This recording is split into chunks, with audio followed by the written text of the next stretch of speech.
പെട്ടെന്ന് ഉണ്ടാക്കാൻ പറ്റിയിട്ടുള്ള എന്നാൽ നല്ല രുചിയായിട്ടുള്ള മത്തൻ മോരുകറീൻ്റെ റെസിപ്പിയാണ് ഞാൻ കാണിക്കുന്നത്. അതിന് വേണ്ടിയിട്ട് ഞാൻ 250 ഗ്രാം മത്തനാണ് എടുത്തിരിക്കുന്നത്. ഇത് അത്യാവശ്യം വലിയ പീസസ് ആക്കിയാണ് ഞാൻ കട്ടാക്കിയിട്ടുള്ളത്. എന്തായാലും ഇത് ഉടങ്ങി പോവും. അപ്പോൾ വലുതായാലും ചെറുതായാലും ഒന്നും കുഴപ്പമില്ല. ഞാൻ ഇനി ഇതിലേക്ക് 2 പച്ചമുളക് കീറിയിട്ട് കൊടുക്കുന്നുണ്ട്. 2 തണ്ട് കറിവേപ്പിലയും കൂടെ ചേർത്ത് കൊടുക്കുന്നുണ്ട്. ഇനി ഇതിലേക്ക് ചേർക്കുന്നത് 1/4 ടീസ്പൂണിന് താഴെയായിട്ട് മഞ്ഞൾപ്പൊടിയും 1/4 ടീസ്പൂണിന് താഴെയായിട്ട് മുളക് പൊടിയും കൂടെ ചേർത്ത് കൊടുക്കുന്നുണ്ട്. പിന്നെ ഇതിലേക്ക് ആവശ്യത്തിനുള്ള ഉപ്പൂടെ ചേർത്ത് കൊടുക്കാം. ഇനി ഇതിലേക്ക് മത്തൻ വേവാൻ ആവശ്യത്തിനുള്ള വെള്ളം കൂടെ ഒഴിച്ചു കൊടുക്കുക. ഒരുപാട് ഒഴിച്ചു കൊടുക്കണ്ട, മത്തന് ഒരുപാട് വേവില്ലാത്തതാണ്, അതുകൊണ്ട് കുറച്ച് ഒഴിച്ചു കൊടുത്താൽ മതി. ഇനി ഇതെല്ലാം കൂടെ നന്നായിട്ടൊന്ന് മിക്സ് ചെയ്തതിന് ശേഷം നമുക്ക് അടച്ച് വെച്ചിട്ട് കുക്കാക്കി എടുക്കാം. ആ സമയം കൊണ്ട് ഇതിലേക്കുള്ള അരപ്പ് റെഡിയാക്കി എടുക്കാം. അതിനുവേണ്ടി ഞാൻ 1/2 കപ്പ് തേങ്ങ ആണ് എടുത്തിരിക്കുന്നത്. അതിലേക്ക് ഞാൻ 4 പച്ചമുളകും കൂടെ ചേർത്ത് കൊടുക്കുന്നുണ്ട്. എരിവിനനുസരിച്ച് മാറ്റം വരുത്തണേ. ഇതിലേക്ക് ഒരു 1/2 ടീസ്പൂൺ ചെറിയ ജീരകം കൂടി ചേർത്ത് കൊടുത്തിട്ട് നമുക്ക് നന്നായിട്ട് അരച്ചെടുക്കാം. അപ്പോഴേക്കും ഇതാ മത്തനൊക്കെ അത്യാവശ്യം നല്ലതായിട്ട് കുക്കായിട്ടുണ്ട്. ഇനി ഇതൊന്ന് നന്നായിട്ട് നമുക്കൊന്ന് ഉടച്ചു കൊടുക്കാം. ഉടച്ചു കൊടുക്കണമെന്ന് നിർബന്ധമൊന്നുമില്ല കേട്ടോ. പക്ഷേ ഇവിടെ കറി വെച്ചിട്ടുണ്ടെങ്കിൽ പീസസ് എല്ലാം എടുത്ത് കളയും. അതുകൊണ്ടാണ് ഞാൻ മുഴുവനേ ഉടച്ചു കൊടുക്കുന്നത്. നിങ്ങൾക്ക് വേണമെങ്കിൽ കുറച്ച് ഉടച്ചു കൊടുത്തിട്ട് കുറച്ച് തനിയെ അങ്ങനെ തന്നെ വിടാം. ഇതെല്ലാം കൂടെ ഞാൻ ഉടച്ചു കൊടുത്തിട്ടുണ്ട്. ഇനി ഇതിലേക്ക് നമുക്ക് അരപ്പ് ചേർത്ത് കൊടുക്കാം. തേങ്ങ നന്നായിട്ട് അരയണം കേട്ടോ. ഇനി ഇതെല്ലാം ചേർത്ത് കൊടുത്തിട്ട് നമുക്ക് ജാറിലേക്ക് കുറച്ചുകൂടെ വെള്ളം ഒഴിച്ചിട്ട് അതോടെ ഒന്ന് കുലുക്കി കറിയിലേക്ക് ഒഴിച്ചു കൊടുക്കാം. ഇനി ഇതെല്ലാം കൂടെ നന്നായിട്ടൊന്ന് മിക്സ് ചെയ്യാം. നന്നായിട്ടൊന്ന് യോജിപ്പിച്ചതിന് ശേഷം ഈ സമയത്ത് നമുക്ക് ഉപ്പൊന്ന് നോക്കാം.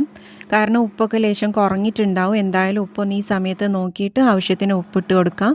എനിക്ക് കുറച്ച് ഉപ്പ് കുറവായതുകൊണ്ട് ഞാൻ കുറച്ചുകൂടെ ഉപ്പ് ചേർത്ത് കൊടുക്കുന്നുണ്ട്. ഇനി ഇതെല്ലാം കൂടെ നന്നായിട്ട് മിക്സ് ചെയ്തിട്ട് നമുക്ക് ഈ അരപ്പൊക്കെ പച്ചച്ചുവ മാറുന്ന വരെ ഒന്ന് തിളപ്പിച്ചെടുക്കാം. ഇപ്പോൾ അത് നന്നായിട്ട് തിളച്ച് വന്നിട്ടുണ്ട്. ഞാനിപ്പോൾ തീ ഓഫ് ചെയ്യാണ് കേട്ടോ. കാരണം ഈ ഒരു തിളച്ചുകൊണ്ടിരിക്കുന്ന സമയത്ത് തൈര് ചേർത്തിട്ടുണ്ടെങ്കിൽ മൊത്തം പിരിഞ്ഞു പോകും. അതുകൊണ്ട് ഞാൻ തീ ഓഫാക്കിയിട്ടുണ്ട്.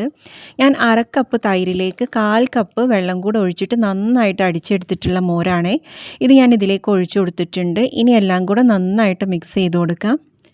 മിക്സ് ചെയ്ത് കൊടുത്തതിന് ശേഷം മാത്രമാണ് ഞാൻ തീ ഓണാക്കുന്നത്. ഇപ്പോഴാണ് ഞാൻ തീ ഓണാക്കി കൊടുത്തിട്ടുള്ളത്. ഇനി ജസ്റ്റ് ഒന്ന് ചൂടായാൽ മാത്രം മതിയേ. കാരണം തിളച്ച് പോവുക അല്ലെങ്കിൽ ഒരുപാട് ചൂടായി പോയിട്ടുണ്ടെങ്കിൽ ഇത് കറി മൊത്തം പിരിഞ്ഞു പോയി കറി നാശമാവും. അപ്പോൾ അതൊന്ന് നിങ്ങൾ ശ്രദ്ധിക്കണേ. പിന്നെ ഇത് കണ്ടുകൊണ്ടിരിക്കുന്ന എല്ലാ കൂട്ടുകാരും എന്നെ ഒന്ന് സബ്സ്ക്രൈബ് ചെയ്ത് സപ്പോർട്ട് ചെയ്യണേ. ഇതുപോലുള്ള സിമ്പിളായിട്ടുള്ള എന്നാൽ രുചിയായിട്ടുള്ള റെസിപ്പികളൊക്കെ എൻ്റെ വീഡിയോയിൽ നിങ്ങൾക്ക് കാണാനായിട്ട് പറ്റും. അതുകൊണ്ട് എല്ലാവരും ഒന്ന് സബ് ചെയ്ത് സപ്പോർട്ട് ചെയ്യണേ. ഇപ്പോൾ ദാ അത്യാവശ്യം നല്ലതായിട്ട് ചൂടായിട്ടുണ്ട്. ആവിയൊക്കെ മേലേക്ക് പറക്കുന്നുണ്ട്. ഈ ഒരു സമയത്ത് നമുക്ക് തീ ഓഫാക്കിയിട്ട് മാറ്റി വെക്കാം.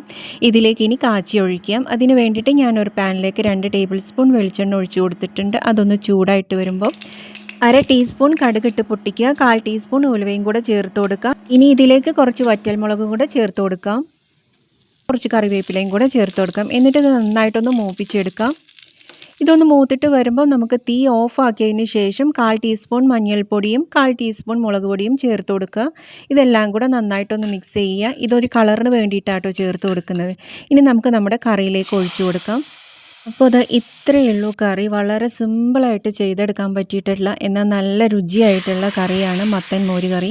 മത്തൻ്റെ ചെറിയൊരു മധുരിപ്പും തൈരിൻ്റെ പുളിപ്പും ഉപ്പും എല്ലാം കൂടി മിക്സായി വരുമ്പം നല്ല ടേസ്റ്റാണ് ചോറിൻ്റെ കൂടെ കഴിക്കാനായിട്ട്. അപ്പോൾ നിങ്ങൾ ആരെങ്കിലും ഇതുപോലെ ട്രൈ ആക്കിയിട്ടില്ലെങ്കിൽ ഒന്ന് ട്രൈ ആക്കി നോക്കണേ. നിങ്ങളുടെ അഭിപ്രായങ്ങളൊക്കെ കമൻറ്റ് ബോക്സിൽ അറിയിക്കാൻ മറക്കല്ലേ. അതുപോലെ തന്നെ സബ്സ്ക്രൈബ് ചെയ്ത് സപ്പോർട്ട് ചെയ്യണേ. മറ്റൊരു അടിപൊളി വീഡിയോയിലൂടെ കാണാം. താങ്ക്